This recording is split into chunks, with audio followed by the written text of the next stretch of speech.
Hello everyone, आप सभी का स्वागत है आपके अपने और फेवरेट चैनल एडुटेप में। यहाँ हम यूपीएससी, एपीएफओ, एपीएफसी, ईओ, एओ एग्जामिनेशन की तैयारी कर रहे हैं, जिसमें आज हमारा जो जनरल साइंस का टॉपिक है वो डिफरेंट टाइप्स ऑफ डिसीजेस का पार्ट नंबर 4 है।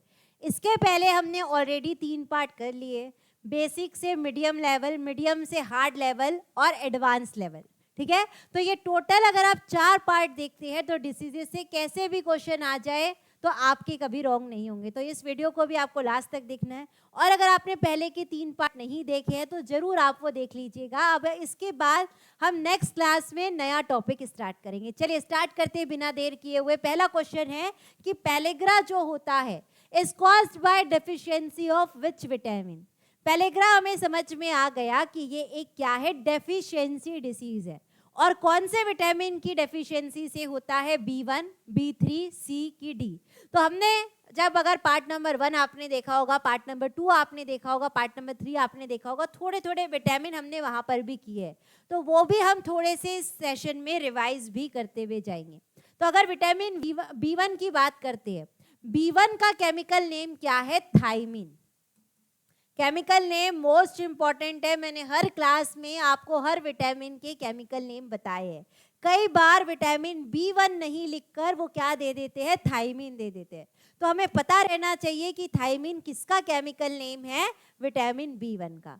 थायमिन की डेफिशिएंसी से क्या होता है? बेरी बेरी डिसीज होती है, यानी कि जो मसल्स है, मसल्स जो है वो वीक हो जाते हैं। आप थोड़ा सा काम करते हैं, आपको चक्कर आने लगते हैं, वीकनेस लगती है, वो बेरी बेरी डिसीज के अंदर आता है, जो विटामिन B1 की डेफिशिएंसी से होता है।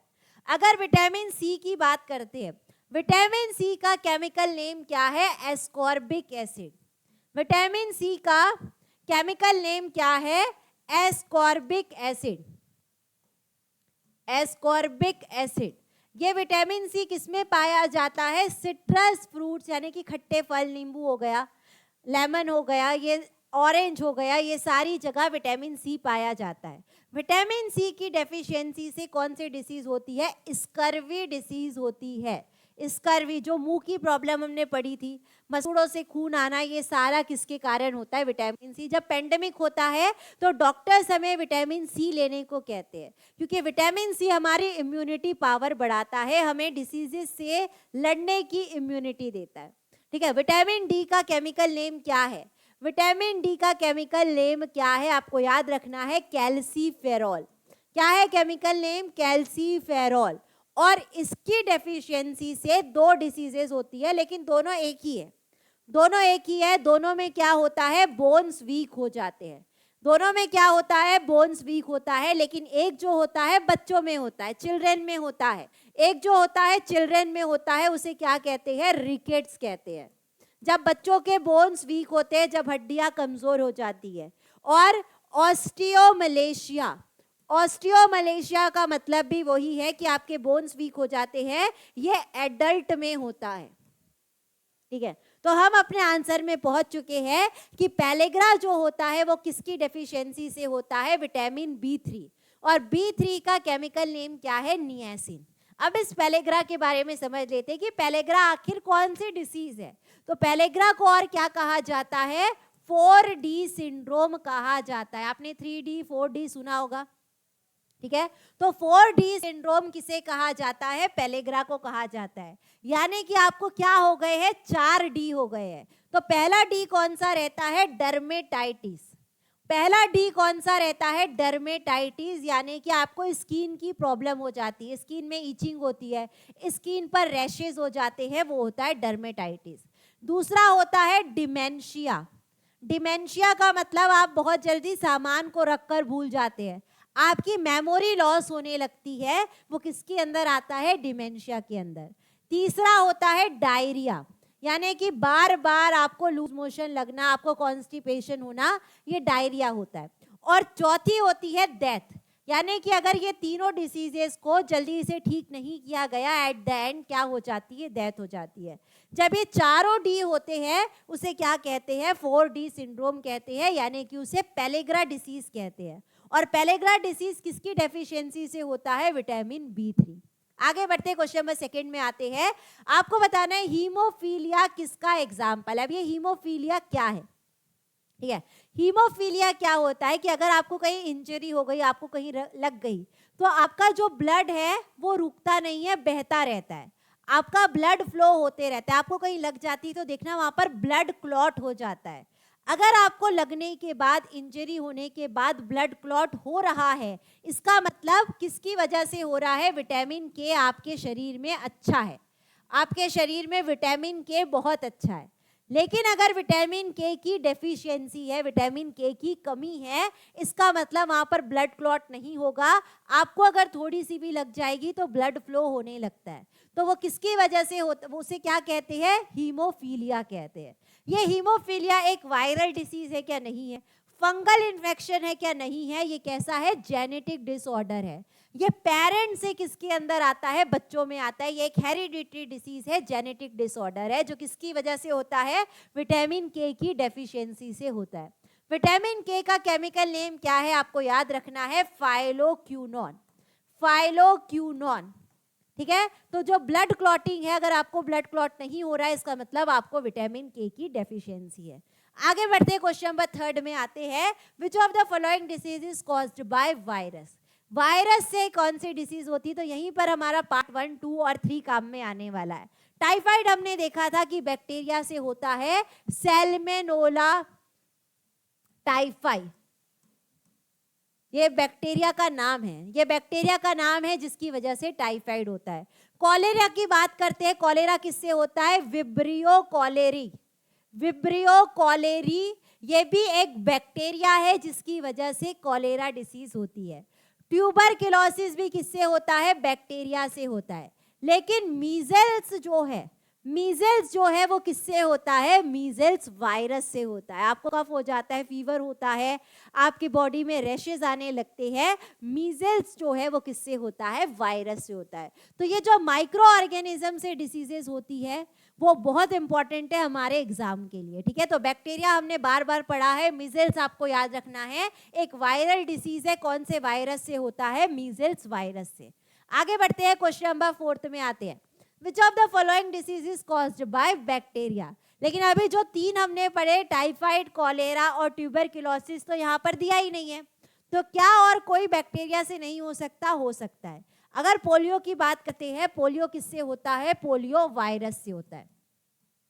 पोलियो किससे होता है? पोलियो वायरस से होता है। ज्यादातर 5 इयर्स से छोटे बच्चों में देखा जाता है और उसके लिए वैक्सीन दी जाती है, ओरल वैक्सीन 2 ड्रॉप्स दिए जाते हैं। इन्फ्लुएंजा जो होता है, इन्फ्लुएंजा वायरस से होता है। मीजल्स जो होता है, अभी हमने देखा मीजल्स वायरस से होता है। लेकिन जो डिप्थेरिया है, डिप्थेरिया किससे होता है? बैक्टीरिया से होता है। डिप्थेरिया किससे होता है? बैक्टीरिया से होता है। इसमें भी फीवर, कफ, सोर थ्रोट, नोज जो रनी नोज होते हैं, नाक जो बहती है, सब किसके अंदर आता है? डिप्थेरिया के अंदर आता है। जो बैक्टीरियल डिसीज है, बैक्टीरिया से होता है, ठीक है। अब ये डिप्थेरिया के लिए कौन सी वैक्सीन दी जाती है? DPT vaccine. कौन सी वैक्सीन दी जाती है डिप्थेरिया के लिए? डिप्थेरिया एक क्योरेबल डिसीज है जिसकी वैक्सीन दी जाती है डीपीटी वैक्सीन। ये भी आपको याद रखना है, ये आपके लिए इंपॉर्टेंट रहेगा। आगे बढ़ते हैं, क्वेश्चन नंबर 5 में आते हैं। क्वेश्चन नंबर 5 आपने पूछ रहा है कि थैलीसीमिया जो है हमारे ब्लड के कौन से कंपोनेंट को अफेक्ट करता है। पहले तो ये पता चलेगा कि हमारे ब्लड में कितने कंपोनेंट्स हैं, तभी हम इसका आंसर कर पाएंगे, ठीक है। तो टोटल हमारे ब्लड में कितने कंपोनेंट्स रहते हैं? 4 कंपोनेंट रहते हैं, 4 कंपोनेंट्स रहते हैं। पहला रहता है प्लाज्मा। पहला कंपोनेंट कौन सा है? प्लाज्मा। दूसरा कंपोनेंट है आरबीसी यानी कि रेड ब्लड सेल। तीसरा कंपोनेंट है डब्ल्यूबीसी यानी कि व्हाइट ब्लड सेल। और चौथा कंपोनेंट है प्लेटलेट्स, ठीक है। तो यहाँ पर इन चारों कंपोनेंट्स पर क्वेश्चन पूछे जाते हैं। तो एक बार शॉर्ट में देख लेते हैं कि चारों कंपोनेंट क्या होते हैं। अगर आता है क्वेश्चन कि चारों कंपोनेंट्स में लिक्विड स्टेट में कौन रहता है? सिर्फ एक ही रहता है, वो है प्लाज्मा।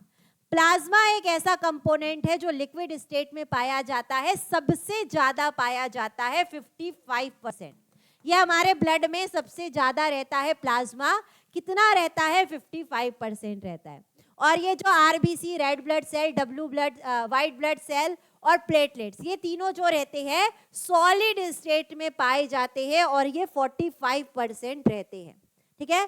प्लाज्मा जो रहता है उसके कलर पर भी क्वेश्चन बनता है। प्लाज्मा जो रहता है येलो कलर का लिक्विड है, येलो कलर का लिक्विड है। अब क्वेश्चन में आते हैं कि अगर जो थैलीसीमिया डिसीज है वो इन चारों में से किसे अफेक्ट करती है, तो आपको याद रखना है आरबीसी को अफेक्ट करती है, रेड ब्लड सेल को अफेक्ट करती है। ये रेड ब्लड सेल का काम क्या है? जो आरबीसी रहते हैं, जो हमारे बॉडी में हीमोग्लोबिन रहता है, हीमोग्लोबिन क्या करता है? हमारे सेल्स में ऑक्सीजन ले जाने का काम करता है, या जो ऑक्सीजन कैरिंग कैपेसिटी रहती है वो किसके पास रहती है? हीमोग्लोबिन। तो अगर आरबीसी हमारे अफेक्टेड हो जाएंगे, हमारी बॉडी में हीमोग्लोबिन बराबर नहीं रहेगा, और अगर हीमोग्लोबिन बराबर नहीं रहेगा तो हमारे सेल्स में, हमारे टिश्यूज में ऑक्सीजन नहीं पहुंचेगा। तो थैलीसीमिया जो है डायरेक्टली किसको अफेक्ट करता है? आरबीसी को अफेक्ट करता है, ठीक है। ये आपको ध्यान रखना है। आगे बढ़ते क्वेश्चन नंबर 6 में आते हैं। Which disease is caused by human papilloma virus, HPV virus.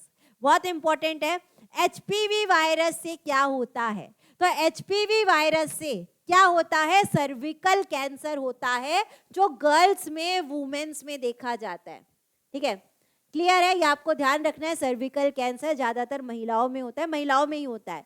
इसीलिए एडोलसेंट जो गर्ल रहती है, एडोलसेंट गर्ल का मतलब क्या है? जो 12 ईयर से ज़्यादा की गर्ल्स रहती है, जिनकी बॉडी में चेंजेस आने लगते हैं, उनके हार्मोन्स चेंज होने लगते हैं। बहुत सारे हार्मोनल चेंजेस है जो मैं आपको आगे जो नया चैप्टर रहेगा उसमें बताऊंगी। तो जो एडोलसेंट गर्ल्स रहती है 12 ईयर से अबव, उनको क्या दी जाती है? एचपीवी वैक्सीन दी जाती है, एचपीवी वैक्सीन दी जाती है, ताकि आगे चलकर उनको सर्विकल कैंसर ना हो। ये सेक्सुअली ट्रांसमिट डिसीज है, सेक्सुअली ट्रांसमिट डिसीज है। कौन से वायरस से होती है? एचपीवी वायरस से होती है। उसी तरीके से एड्स, एड्स के बारे में हमने पार्ट नंबर 3 में देखा था। एड्स जो है एक्वायर्ड इम्यूनो डेफिशिएंसी सिंड्रोम है, वो भी एक सेक्सुअली ट्रांसमिटेड डिसीज है, जो कौन से वायरस से होती है? HIV virus. ये एचपीवी है, ये एचआईवी वायरस है, ह्यूमन इम्यूनो डेफिशिएंसी वायरस, ठीक है। तो यहाँ पर जैसे कि कोई इन्फेक्टेड पर्सन है जिसे एड्स है, उसकी जो निडल है हमने यूज कर ली तो एड्स हो सकता है। अगर मदर को एड है तो बेबी को एड्स हो सकता है। तो ऐसे बहुत सारे सिम्टम्स है, बहुत सारे ट्रांसमिशन के तरीके हैं जो मैंने आपको पहले के पार्ट्स में बताए हैं। आगे बढ़ते हैं, क्वेश्चन नंबर 7 में आते हैं। आपको बताना है which of the following is not a deficiency disease. ऐसी कौन सी है यहाँ पर जो किसी की कमी से नहीं होती, किसी की डेफिशिएंसी से नहीं होती है? तो देख लेते हैं। क्वाशिरकॉर, क्वाशिरकॉर जो है वो किसकी डेफिशिएंसी से होता है? प्रोटीन की डेफिशिएंसी से। प्रोटीन सबसे ज्यादा हमें सोयाबीन से और पल्सेस से मिलता है। अगर आप 4 महीने तक, 5 महीने तक सोयाबीन नहीं खा रहे, पल्सेस नहीं खा रहे, जिससे प्रोटीन मिलता है, क्वाशिरकॉर डिसीज होने लगती है। ये ज्यादातर बच्चों में होती है। ये भी आपको ध्यान रखना है कि उनका शरीर पूरा मोटा, शरीर पूरा पतला होता है, लेकिन जो बेली होती है, जो पेट होता है, मोटा हो जाता है, वो प्रोटीन की डेफिशिएंसी से। गॉइटर, ये जो थायराइड ग्लैंड रहता है वो फूल जाता है, उसे गॉइटर डिसीज कहते हैं, जो आयोडीन की डेफिशिएंसी से होता है। रिकेट्स मैंने आपको सबसे पहले क्वेश्चन में बताया, जिसमें बोन्स वीक हो जाते हैं, जो विटामिन डी की डेफिशिएंसी से होता है। तो यहाँ पर ये तीनों हमारी कौन सी है? डेफिशिएंसी डिसीज है। लेकिन इन्फ्लुएंजा जो है वो एक डेफिशिएंसी डिसीज नहीं है, वो एक वायरल डिसीज है जो माइक्रो ऑर्गेनिज्म से होती है, वायरस से, और उस वायरस का नाम क्या है? Influenza virus. आगे बढ़ते हैं, क्वेश्चन नंबर 8 में आते हैं। Chicken pox is caused by which virus? Chicken pox, हम कहते हैं ना कि बच्चों को माता आ गई है, हमारे स्किन में रैशेज होने लगते हैं, और वो होने के बाद वो जल्दी ठीक भी नहीं होता, और अगर ठीक भी हो जाता है तो वो अपने निशान छोड़ जाता है। तो जो चिकन पॉक्स होता है वो कौन से वायरस से होता है? Herbs zoster virus. Herbs zoster virus, ये आपको ध्यान रखना है, ये भी आपके लिए इंपॉर्टेंट क्वेश्चन है। इसमें भी फीवर आता है बच्चों को, स्किन रैशेज होते हैं, स्किन में इन्फेक्शन हो जाता है, ठंड लगती है, तो ये सारा चिकन पॉक्स एक वायरल डिसीज है, हर्ब्स जोस्टर वायरस। अब अगर हेपेटाइटिस बी की बात करते हैं, हेपेटाइटिस बी जो होता है, हेपेटाइटिस बी वायरस से होता है। ये डायरेक्ट हमारे लीवर को अफेक्ट करता है। ये मैं आपको तीसरी बार बता रही हूँ क्योंकि ये इंपॉर्टेंट क्वेश्चन है, ठीक है, तो यहाँ पर हमारा आंसर क्या हो जाएगा, ऑप्शन नंबर बी। आगे बढ़ते क्वेश्चन नंबर 9 में आते हैं। Which one of the following disease is caused by Mycobacterium leprae. नाम से पता चल रहा है बैक्टीरियम, यानी कि बैक्टीरिया से होने वाला है। उस बैक्टीरिया का नाम क्या है, माइकोबैक्टीरियम। लेप्रे से पता चल रहा है कि वो लेप्रेसी की बात कर रहा है। ठीक है, तो हमने पार्ट नंबर 2 आई थिंक उसमें पढ़ा था कि लेप्रेसी को क्या कहा जाता है, हैंसन डिसीज कहा जाता है। लेप्रेसी का दूसरा नाम क्या है, हैंसन डिसीज है। ये लेप्रेसी जो है बैक्टीरिया से होने वाली डिसीज है जिसका नाम क्या है, माइकोबैक्टीरियम लेप्रे। ठीक है, आगे बढ़ते हैं, लास्ट क्वेश्चन में आते हैं, question number 10। Which deficiency disease is most common among pregnant women in India? जो इंडिया में प्रेग्नेंट लेडीज है उनमें कौन सी डिसीज ज्यादा देखी गई है, तो गॉइटर।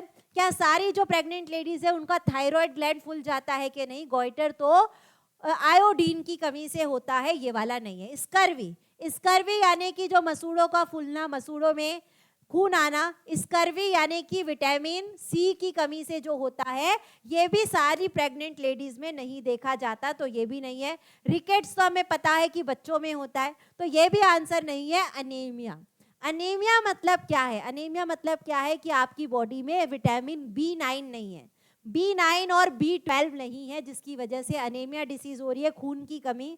आपकी बॉडी में जो हीमोग्लोबिन है, आपकी बॉडी में जो RBC है वो बराबर नहीं है। ये ज़्यादातर प्रेग्नेंट लेडीज़ में अनीमिया डिसीज़ देखी जाती है। इसीलिए डॉक्टर्स जो रहते हैं प्रेग्नेंट लेडीज़ को फॉलिक एसिड देते हैं, टैबलेट देते हैं जिसमें फॉलिक एसिड रहता है। फॉलिक एसिड किसका नाम है, B9 का नाम है।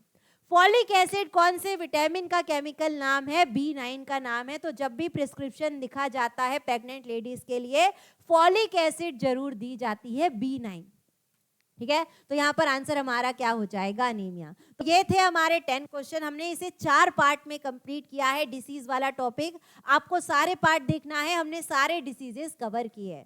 तो आज के लिए इतना ही था। हम अब नेक्स्ट टॉपिक में, नेक्स्ट क्लास में नए टॉपिक के साथ मिलेंगे। तब तक के लिए आप सभी को thank you, bye, take care and all the best.